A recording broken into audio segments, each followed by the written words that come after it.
പ്രേക്ഷകർ ഒരു ഭാഗത്ത് കാണുന്നത് ഈ ജുമാ മസ്ജിദിൽ അല്പസമയത്തിനകം 10:30 തുപ്പനാട് ജുമാ മസ്ജിദിൽ ഖബറടക്കത്തിനായി ഒരുക്കിയിരിക്കുന്ന 4 ഖബറിടങ്ങളാണ്.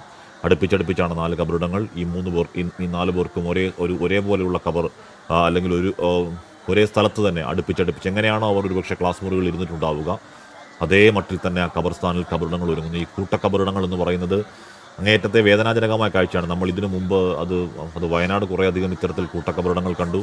അതിനു മുമ്പ് താനൂർ ബോട്ടപകട സമയത്ത് നമ്മൾ ഇതുപോലെ കുറച്ച് കൂട്ടക്കബറിടങ്ങൾ കണ്ടു.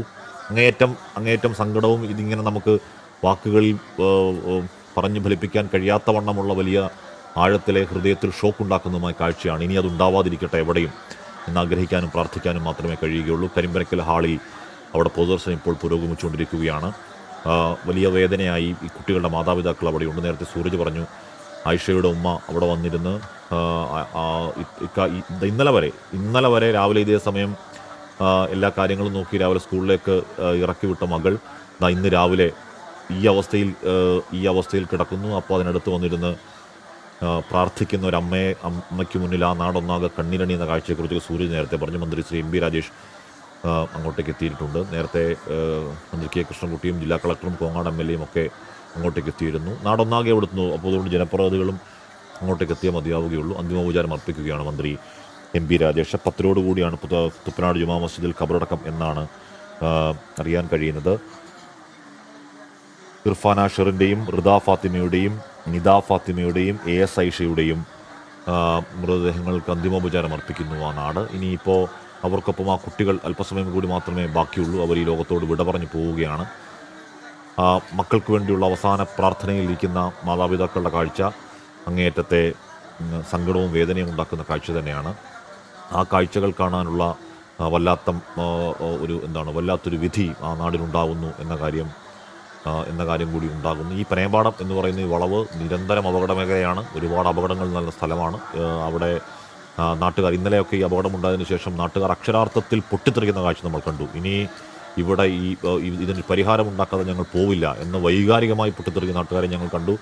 അത് കേവലമുണ്ടാകുന്ന അമർഷമല്ല, നിരന്തരം അപകടങ്ങൾ കണ്ട് നിരന്തരം ഇത്തരത്തിൽ അകാല വിടവാങ്ങലുകൾ കണ്ട് മനസ്സുപെടുത്ത നാട്ടുകാരുടെ രോഷമായിരുന്നു, അമർഷപ്രകടനമായിരുന്നു അത്. ഇനിയും എത്രത്തോളം ഇത്തരത്തിൽ വേദനകൾ കാണണം? നാട്ടുകാരുടെ ആവശ്യം പോലെ അവിടെ എന്താണോ അപകടത്തിന് കാരണമായിട്ടുള്ള സംഗതി അത് പരിഹരിക്കണമെന്ന ആവശ്യം സാധൂകരിക്കാൻ ഇനിയും എത്രത്തോളം ഇത്തരത്തിൽ കണ്ണുനീർ കാണണം എന്ന കാര്യം അറിയില്ല. മന്ത്രിമാരും MLAയും ഒക്കെ അങ്ങോട്ടേക്ക് എത്തിയിട്ടുണ്ട്. 10 കൂടി തുപ്പനാട് ജുമാ മസ്ജിദിൽ ഖബറടക്കത്തിനുള്ള ഒരുക്കങ്ങളും പൂർത്തിയായിരിക്കുന്നു. ആ നാട് കരിമ്പ എന്ന് പറയുന്ന ആ നാടിന്, അല്ലെങ്കിൽ പനയമ്പാടം കല്ലടിക്കോട് എന്ന് പറയുന്ന പ്രദേശത്തിന് അങ്ങേയറ്റം സങ്കടമുണ്ടാക്കുന്ന, വേദന ഉണ്ടാക്കുന്ന ദൃശ്യങ്ങൾ കൂടി കടന്നു പോവുകയാണ്.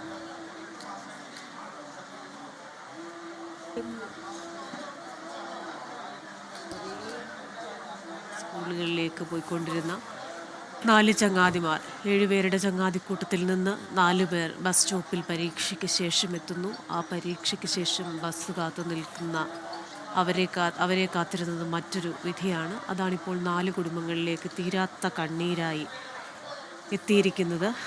സുരക്ഷിതമല്ല റോഡപകടങ്ങൾ പലപ്പോഴും നടക്കുന്ന ഈ പനയമ്പാടത്തെക്കുറിച്ച് നാട്ടുകാർക്കും പലപ്പോഴും പല പരാതികളും ഉണ്ടായിരുന്നു. 6 മാസം മുൻപ് നിർദ്ദേശങ്ങൾ നൽകിയ സ്ഥലമാണ്. പക്ഷെ ഒന്നും ആകാതെ പോയപ്പോഴാണ് ഈ 4 കുഞ്ഞുങ്ങളുടെ ജീവനും പൊലിഞ്ഞത്. ഇപ്പോൾ കരിമ്പനക്കൽ ഓഡിറ്റോറിയത്തിൽ ഈ 4 പേരുടെയും ശരീരങ്ങൾ പൊതുദർശനത്തിന് വെച്ചിരിക്കുകയാണ്. മന്ത്രി എം പി രാജേഷ് അവിടെയുണ്ട്. രാഷ്ട്രീയ പാർട്ടികളുടെ പ്രതിനിധികളുണ്ട്, ഇവരുടെ ചങ്ങാതിമാരുണ്ട്, അധ്യാപകരുണ്ട്, ബന്ധുക്കളുണ്ട്, നാട്ടുകാരുണ്ട്. അവസാനമായി അവരെ ഒന്ന് കാണാനും അന്തിമോപചാരം അർപ്പിക്കാനും അവർക്ക് വിട നൽകാനും ഇപ്പോൾ മന്ത്രി കെ കൃഷ്ണൻകുട്ടി അവിടേക്ക് എത്തിച്ചേരുകയാണ്. മന്ത്രി എം പി രാജേഷ് മുൻപ് തന്നെ അവിടെ വന്നിരുന്നു. കോങ്ങാട് MLA എത്തിയിരുന്നു. രാഹുൽ മാങ്കൂട്ടത്തിൽ MLA അവിടെ ഉണ്ടായിരുന്നു. അങ്ങനെ രാഷ്ട്രീയ സാംസ്കാരിക മേഖലകളിൽ നിന്നുള്ളവരെല്ലാം തന്നെ ഒരു പരിചയവുമില്ലാത്ത ഈ കുഞ്ഞുങ്ങളെ കാണാനും അവർക്ക് അന്തിമോപചാരം അർപ്പിക്കാനും വേണ്ടി എത്തിയിരിക്കുകയായിരുന്നു. എന്നും ഒരുമിച്ച് കളിക്കാനും പഠിക്കാനും ഒരു സൗഹൃദ ചരടിൽ കോർത്ത ആ 4 പേരും മടങ്ങുന്നതും ഒരുപോലെ തന്നെയാണ്. 4 പേർക്ക് വേണ്ടി തീർത്തിരിക്കുന്ന ആ ചെറിയ കുഴിമാടങ്ങൾ നമുക്ക് കാണാം. അത് കരിമ്പനക്കൽ തുപ്പനാട് ജുമാ മസ്ജിദിലാണ് ഈ ഖബറിടങ്ങൾ തീർത്തിരിക്കുന്നത്. 11 മണിയോടെ സംസ്കാരം നടക്കും. അതിനു മുൻപ് പരമാവധി വേഗത്തിൽ കാണേണ്ടവർക്കെല്ലാം അവരെ കാണാനും അന്തിമോപചാരം അർപ്പിക്കാനും ഉള്ള സൗകര്യമാണ് അവിടെ ഒരുക്കിയിരിക്കുന്നത്. നാട്ടുകാരും സഹപാഠികളുമൊക്കെ അവിടെ എത്തിച്ചേരുന്നുണ്ട്. കഴിഞ്ഞ ദിവസം വൈകുന്നേരം 3:40 ഈ അപകടം സംഭവിച്ചത്. അതിനുശേഷം രക്ഷാപ്രവർത്തനം പെട്ടെന്ന് തുടങ്ങാൻ തടസ്സമായത് ലോറിയിലുണ്ടായിരുന്ന സിമൻ്റാണ്. ആ സിമൻ്റ് അന്തരീക്ഷത്തിൽ വ്യാപിച്ചതുകൊണ്ട് തന്നെ ഒന്നും വ്യക്തമായിരുന്നില്ല. കൂടെയുണ്ടായിരുന്ന അജ്ന എന്ന കുട്ടിക്ക് പോലും എന്താണ് കൃത്യമായി സംഭവിച്ചതെന്ന് മനസ്സിലായില്ല.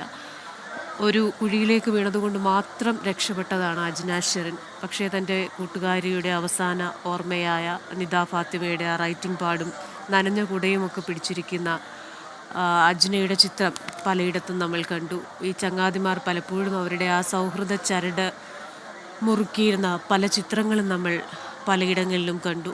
ഒടുവിൽ നമ്മളെയൊക്കെ ഉള്ളുലച്ച് ഇന്നത്തെ ഹിന്ദി പരീക്ഷ എഴുതാതെ ഇനിയുള്ള സ്വപ്നങ്ങളൊക്കെ ബാക്കി വെച്ച്, ജീവിതത്തെക്കുറിച്ച് എല്ലാ പ്രതീക്ഷകളും ബാക്കി വെച്ചവർ മടങ്ങുകയാണ്. കരിമ്പനക്കൽ ഹാളിലാണ് ഇപ്പോൾ മൃതദേഹങ്ങളുള്ളത്. സൂരജ് സജിയുണ്ട് അവിടെ നിന്ന് വിശദാംശങ്ങളുമായി. സൂരജ്, മന്ത്രിമാർ 2 പേർ അവിടെ എത്തിയിട്ടുണ്ട്. കോങ്ങാട് MLA മുൻപ് തന്നെ എത്തിയിരുന്നു. രാഹുൽ മാങ്കൂട്ടത്തിൽ MLA എത്തിയിരുന്നു. അങ്ങനെ രാഷ്ട്രീയ രംഗത്ത് നിന്നുള്ളവരുണ്ട്, സഹപാഠികളുണ്ട്, അധ്യാപകരുണ്ട്. ഇപ്പോൾ 8:55 ആയിരിക്കുന്നു. 10 മണിയോടെയാണോ മൃതദേഹങ്ങൾ ജുമാ മസ്ജിദിലേക്ക് മാറ്റുന്നത്?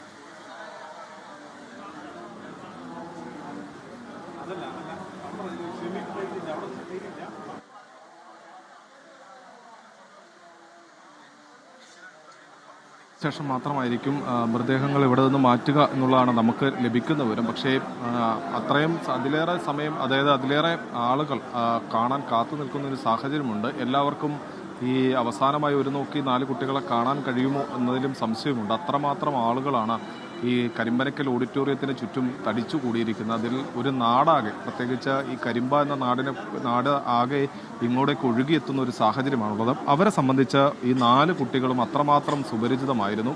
4 കുട്ടികൾ എന്നുള്ളതല്ല, 7 പേരുടെ ഒരു സംഘമായിരുന്നു, ഈ കുട്ടി സംഘമായിരുന്നു. ഈ കുട്ടി സംഘം എന്നും സ്കൂളിലേക്ക് പോകുന്നതും വരുന്നതുമൊക്കെ കണ്ട നാട്ടുകാരാണ്. അവരോട് വിശേഷങ്ങൾ ചോദിച്ച ആളുകളാണ്. അവർക്ക് ഈ 4 പേരെയും അന്ത്യയാത്ര നൽകുമ്പോൾ അവർ കാണണമെന്ന ആഗ്രഹമുണ്ട്. അതുതന്നെയാണ് നമുക്ക് ഈ ഓഡിറ്റോറിയത്തിൽ പ്രതിഫലിക്കുന്ന ജനത്തിരക്കിൽ നിന്ന് മനസ്സിലാകുന്നത്. പക്ഷേ അധ്യാപകരാകട്ടെ, ബന്ധുക്കളാകട്ടെ, എല്ലാവരും അതിവൈകാരികമായി തന്നെ പ്രതികരിക്കുന്ന നിമിഷമാണ്. ആ പോലീസും നാട്ടുകാരുമൊക്കെ ഇടപെട്ട് കൂടുതൽ ആളുകൾക്ക് ഒരേ സമയം കണ്ടു പോകുന്നതിന് വേണ്ടിയുള്ള സൗകര്യം ഒരുക്കി കൊടുക്കുകയാണ്. കാരണം അത്രമാത്രം ആളുകൾ, സ്കൂളിലെ സഹപാഠികളടക്കം അന്തിമോപചാരം അർപ്പിക്കുന്നതിന് ഒരു നോക്ക് കാണുന്നതിന്